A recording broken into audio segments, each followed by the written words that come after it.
Բարև ձեզ։ Կրկին եթերում Don't Stop podcast-ն է։ Եվ այսօր մի հատուկ հյուր ունեմ, որովհետև երբեք չեմ ունեցել իմ հաղորդման ընթացքում այս մասնագիտության հյուր, բժիշկ Արա Մարտիրոսյանը։ Արա ջան, բարև ես եկել։ Բարև ձեզ, շնորհակալ եմ հրավերքի համար։ Ես էլ շնորհակալ եմ, որ ընդունեցիր հրավերը։ Ովքեր Արային չեն ճանաչում, մի փոքր կփորձեմ ներկայացնել Արային։ Արա ջան, եթե կարելի է, արի սկսենք մի քիչ սկզբից։ Ինչի ընտրեցիր բժշկի մասնագիտությունը։ Բժշկի մասնագիտությունն ընտրելը շատ բարդ էր եւ բազմաբովանդակ, այսպես ասած, մեծ մասը գալիս էր մանկությունից, մանկական տարիքում տարա վնասվածք, որը միտք տվեց ինձ, որ կարելի է մարդու մարմնի մասերը վերականգնել ու լիարժեք վերականգնել։ Հետո սեր կար դեպի գեղագիտական նկարչություն, արվեստ, գեղեցիկը նկատելը եւ այլն, որը զարգացրեց իմ մեջ էսթետիկ ճաշակ եւ ինչ որտեղ նաև ձգտում դեպի կատարելություն։ Հետո մի քիչ ավելի դեռահաս տարիքում սկսեցի ուսումնասիրել մարդու անատոմիան ու հիացած էի մարդու կառուցվածքով, մարդու այդ կատարելությամբ, էլի։ Ու քիչ-քիչ ոնց որ միտք էր ծագում, որ կարելի է այդպես այդ ուղղությունը ընտրել։ Հետո ծնողներիս հուշումով, որ նախկինում զինվորական բժիշկները եղել են լավագույնները,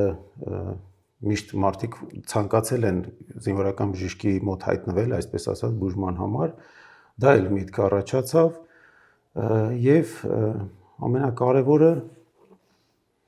ինձ թվում է Գիտես ինչի համար այդ հարցը տվեցի, միջև մտքի հետ կշադրես, որովհետեւ բժշկի մասնագիտությունը ուղղակի մասնագիտություն չի։ Դա ապրելակերպ է։ Դու չես կարող ընտրես, ասենք ինձ ինչքան է ստիպեն, ես չէի կարող բժիշկ լինել, որովհետեւ դա ապրելակերպ է, ամբողջ կյանքդ փոխում ես լրիվ ուրիշ բանի համար։ Սկսում ես ուրիշների համար ապրել, էլի կոպիտ ասած, ոչ թե քո համար։ Այո։ Սկզբից ինչ բժշկական ոչ ճյուղն ես ընտրել։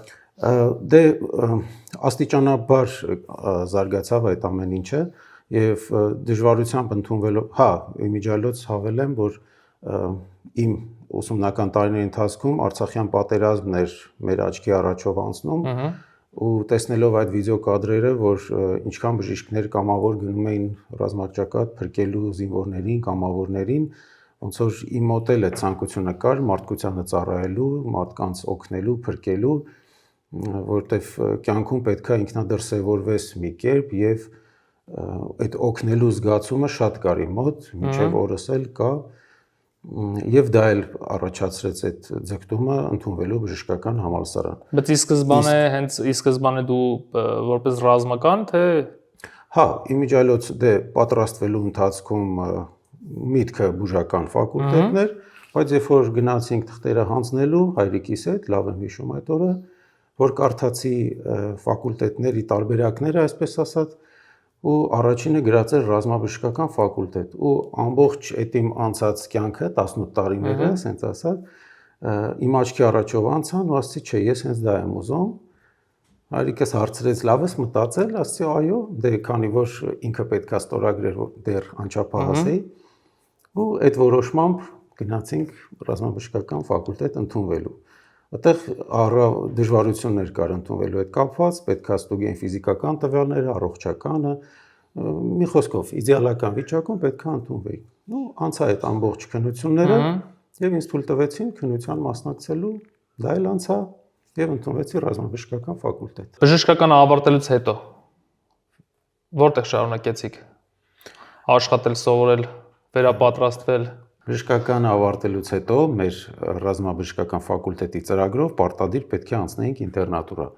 Ինտերնատուրան անցել եմ կենտրոնական կլինիկական զինվորական հոսպիտալում, կրծքային վիրաբուժության բաժանմունքում, պատերազմի մեծ փորձ ունեցող մասնագետի մոտ, որը ինձ, այսպես ասած, վիրաբուժություն մտցրեց, մեծ վիրաբուժություն, ինքնավստահություն ներշնչեց, տվեց տարբեր էտապներ վիրահատություններ կատարելու, հա, արդեն քիչ էր մնում շեղվեի իմ երազանքից, այսպես ասած, այնքան էր նվիրված ինքը իր գործին, որ եթե ես թողնեի միկրովիրաբուժության միտքը, պետքա գնայի կրծքային վիրաբուժություն։ Բայց եղան դեպքեր, իհարկե գիտենք, որ բժշկությունը դա մաթեմատիկա չի, եւ այնպիսի դեպքեր եղան, որ զգացի, որ չէ, ես հոգեպես չեմ ուզենա այդպես բաներ տեսնեմ, ու ինտերնատուրան ավարտելուց հետո գործուղեցին զորամասային ծառայության, Զորամասում եղել եմ Արցախում սահմանային զորամասեր, սկզբում եղել են բուժկետի պետ, հետո բուժծառայության պետ պաշտպանական շրջանում։ Ծառայությունը ինքնին ծանր էր, քանի որ մեծ քանակությամբ զորք, բարձր պատասխանատվություն, սահման, մենք թշնամի, պատկերացնում եք էլ այդ ամեն ինչը, ու լինում էին իհարկե վիրավորումներ, թե ծանր հետևանքներով եւ թե թեթև, ու այդ ամեն ինչը տեսնելով, sense զգում եի, որ այո, իրոք ես պետք է այդ իմ գործում, նույնիսկ այդ դժվարին պայմաններով պետք է սկսել ծառայելը, որ թե կոփվես, թե էլի ճիշտ ուղղություն ընտրես։ Ունեցանք դեպքեր, որոնք ականապայթունային վիրավորումից վերջույթ են կորցնում եւ այլն, ու որ տեսնում էի վիրահատող բժշկի մոտեցումը, որ պետք է արագ ամպուտացիա անել վերջույթի, ինձ համար դա ցավալի էր ու մտածում էի նորից այդ մասնագիտության ուղղությամբ, որ միթե չի կարելի վերականգնել այդ վերջույթը, որ պետք է ամպուտացիայի գնալ։ Դե այն ժամանակ դեռ շատ զարգացած չէր մասնագիտությունը եւ էլի մոտ այդ ձգտումը շարունակում էր մնալ։ Նվիրվել էի ծառայությանը, ստացել եմ բազմաթիվ պարգևներ, Պաշտպանության բանակի հրամանատարի կողմից լավագույն բուժկետ ճանաչվեց մեր զորամասի բուժկետը,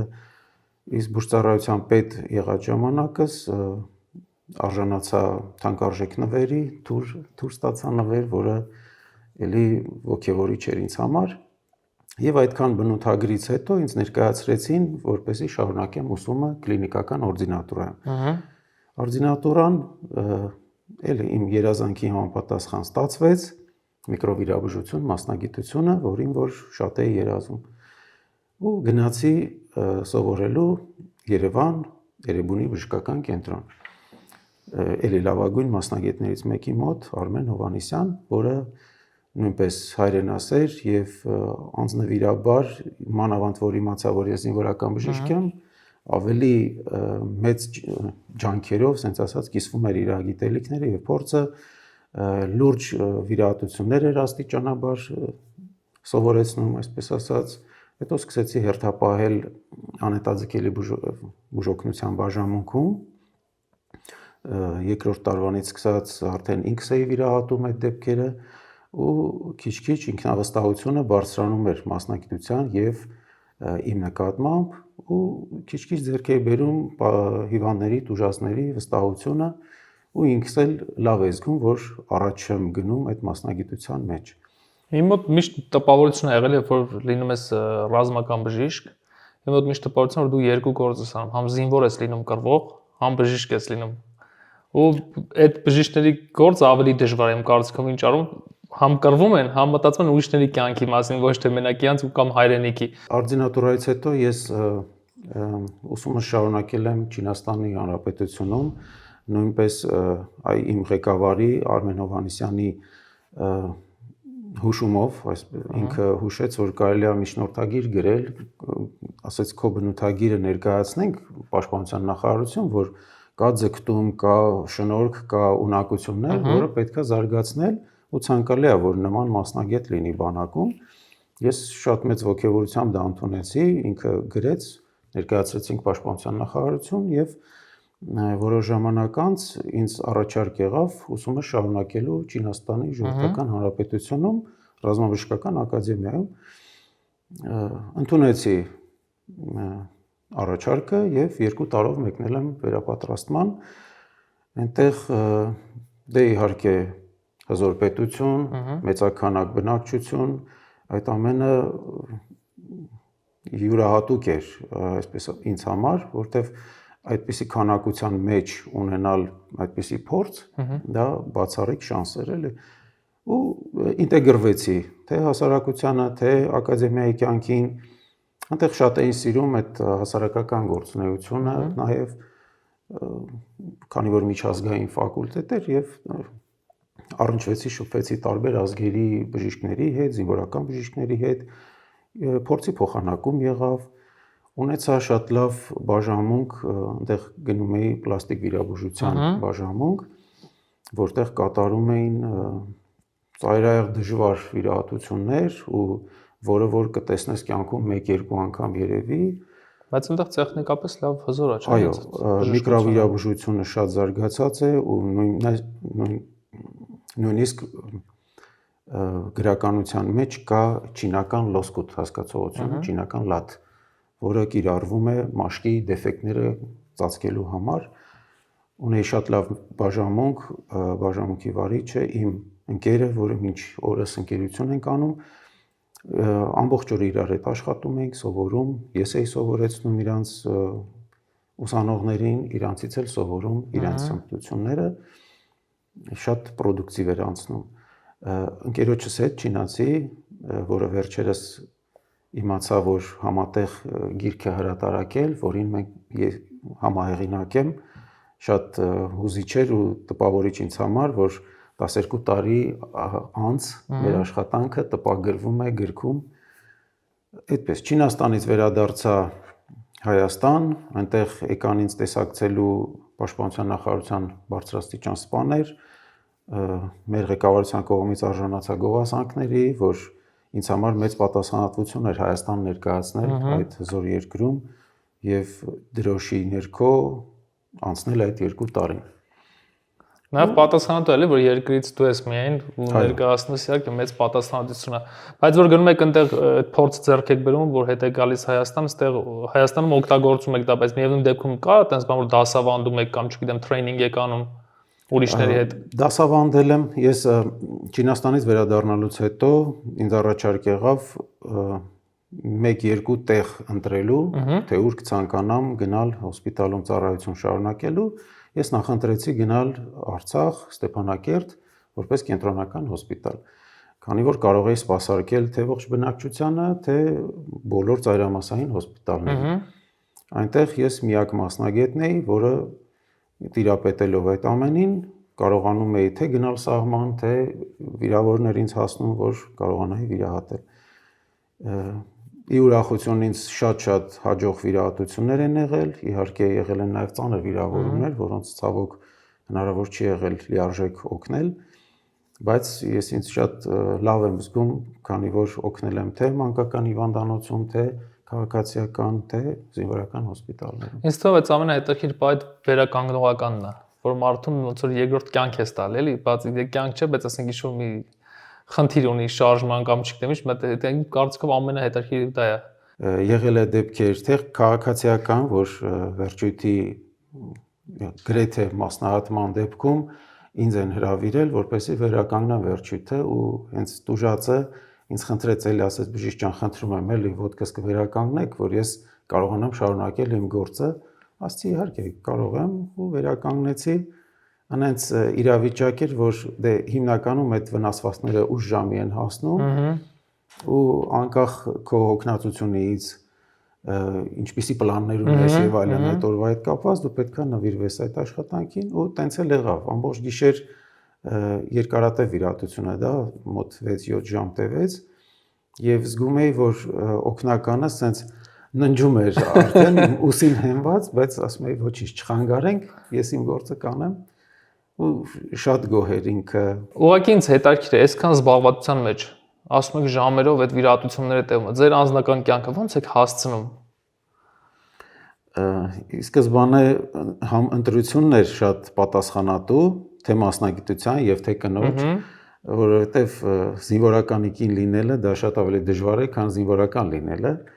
եւ շնորհակալ եմ իմ կնոջը, իմ ընտանիքին, որ ինքը կինս ինքնուրույն զբաղվել է արդեն 3 տղաներիս դաստիարակությամբ, կրթությամբ, ցավոք սրտի ես այդքան չեմ եղել տանը, որտեվ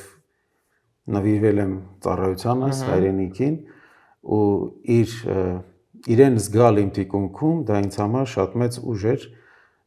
որովհետև լինում էին չպլանավորված վիրահատություններ, չպլանավորված հերթապահություններ, հա, ու նույնիսկ պլանավորվածն էլ, որ պետք է անես դա արդեն գնում է քո ընտանիքի ժամանակից եւ իրենք էլ հատկապես կինս էլ, որ կարողացավ այդ ամենով անցնել հանուն նույնպես հայրենիքի, հանուն մեր ընտանիքի։ Ես ձեր կնոջ մասնակցությունը կապ ունի ձերին հետ։ Ոչ, ու շատ լավ որ կապ չունի, թե չէ երկուսս էլ բացակայինք երեխաները։ Որտեղ եք այդ էներգիան գտնում։ Գիտեմ որ մասնագիտությունը սիրում եք հատը, մեկը կյանքը, բայց պետք է լինի, չէ՞, վերջապես մարդ ենք։ Այնքան հետաքրքիր է այդ պահը, երբ որ քեզ շտաբ կանչում են վիրահատարան կամ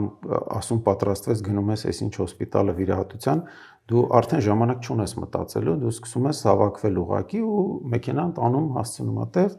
միանգամից անցնում ես աշխատանքի, բուն գործին եւ մոռանում ես քեզ։ Ընդհանրապես մոռանում ես որևէ թե ցանկություն, թե հոգնածություն եւ գործի բավարարվածությունը, այդ արդյունքը քեզ բերում է նրան, որ դու գիտակցում ես, որ ինչ արեցիր, չնայած այդ ձեր ասած հոգնածությունը ես 2 օր հետո էի զգում, որ ինչով անցա։ Բայց եթե ժամանակ ունենայիք, որովհետեւ կարող է 2 օրը մատը նույն վիրահատությունից։ Դե այն տարիներին մի քիչ համ էլ տարիքն էլ թույլ էր տալիս այդ մեծ երանդով աշխատելու եւ նաեւ գործի բնույթը եւ կատարած վիրահատությունների հաջողությունները մեկը մյուսին ոգևորում էին։ Ինձ հիշում եմ դեպք եղավ մեկ օրում 2 վիրավոր վիրահատեցի եւ կանչեցին քաղաքացիական հիվանդանոց, 3-րդ դեպքը արդեն, ու երբ որ այդ 3-րդ դեպքը վիրահատում էի վերջացրեցի գիշերը 2-ին 3-ին, կատակով վերջացեցի, ասեցի վերջ, էլ բան չկա անելու, քույրերը եւ հերթապաբժիշկները զարմացած ասում են լավ էլի վերջացնենք արդեն էլ պետք չի ոչ։ Բայց հետաքրքիր է էլի որ այդքան այդ ծանրաբեռնվածության մեջ որ այդքան ծառնաբեռնված եք միշտ ու հələ կա սերը չկա ցանկություն ասենք հետ կանգնելու օրինակ ես ասում չէի ընտրի երբեք որովհետեւ դա ապրելակերպ է պետքա կարողանաս լինես այտենց քանի տարի եղավ որ այդ մասնագիտության մեջ եք եթե ընդունենք Բայց սովորել եք հաշվետվող բժշկությունը հա դե ես ունեմ 20 տարվա զինվորական ստաժ որից հետո անցել եմ թոշակի մայոր կոչումով արժանացա նաև այն պատվին, որ նշանակեցին ինձ Ստեփանակերտի զինվորական հոսպիտալի վիրաբուժական բաժանմունքի պետ, դա ավելի պատասխանատու էր, քանի որ լինելով նեղ մասնագետ, պլաստիկ եւ միկրովիրաբույժ, ղեկավարում ես բազմապրոֆիլ կենտրոնական հոսպիտալի վիրաբուժական բաժանմունքը, ձեր ասած եւ համ զինվորական էի, համ բժիշկ զինվորական որպես հստապահանջ, կարգապահ, դե հիվանդներն էլ պետք է լինեն կարգապահ, որ համ ենթարկվեն այդ կարգուկանոնի, բուժմանը,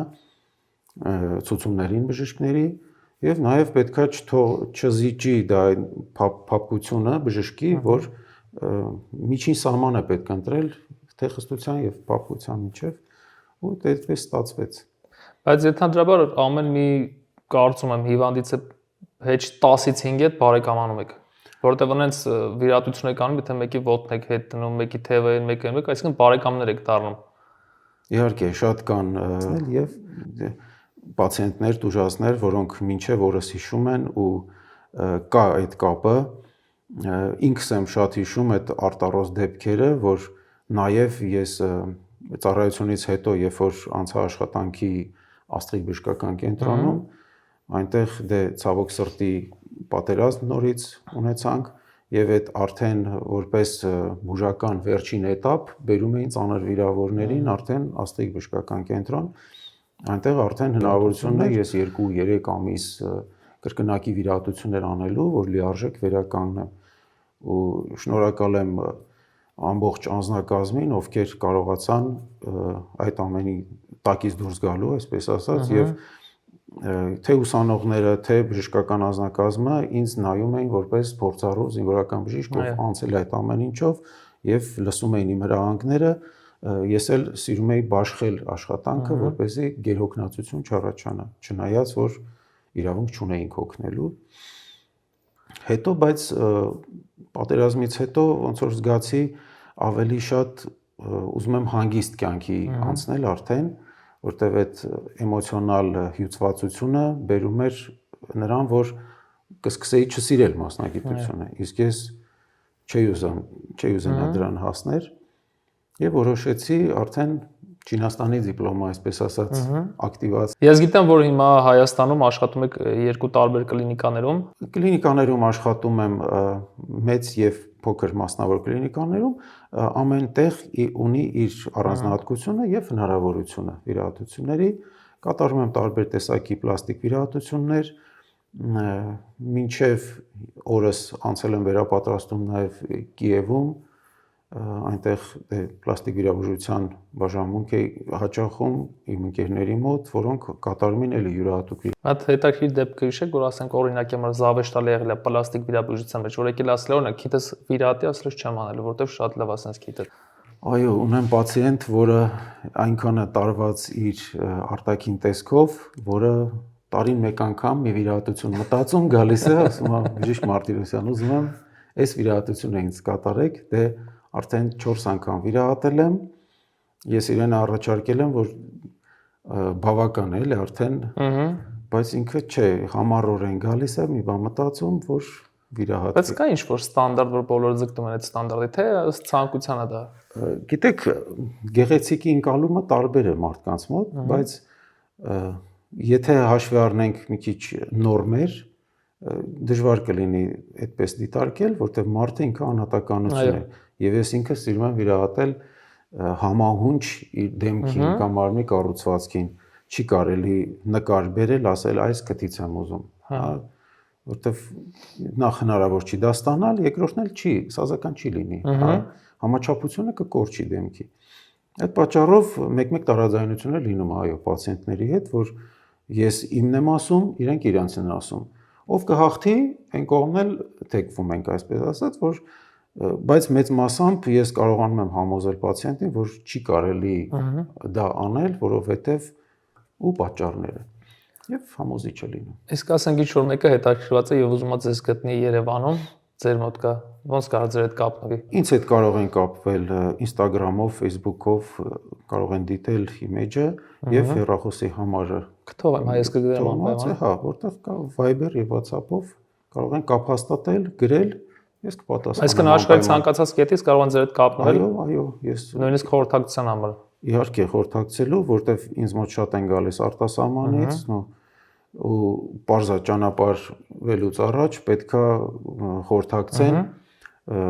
դիտարկենք խնդիրները, հա, ինչ ցանկություն ունեն, նաև որոշ դեպքերում ես ինքս եմ զանգահարում, որպեսզի պարզեմ առողջական վիճակը,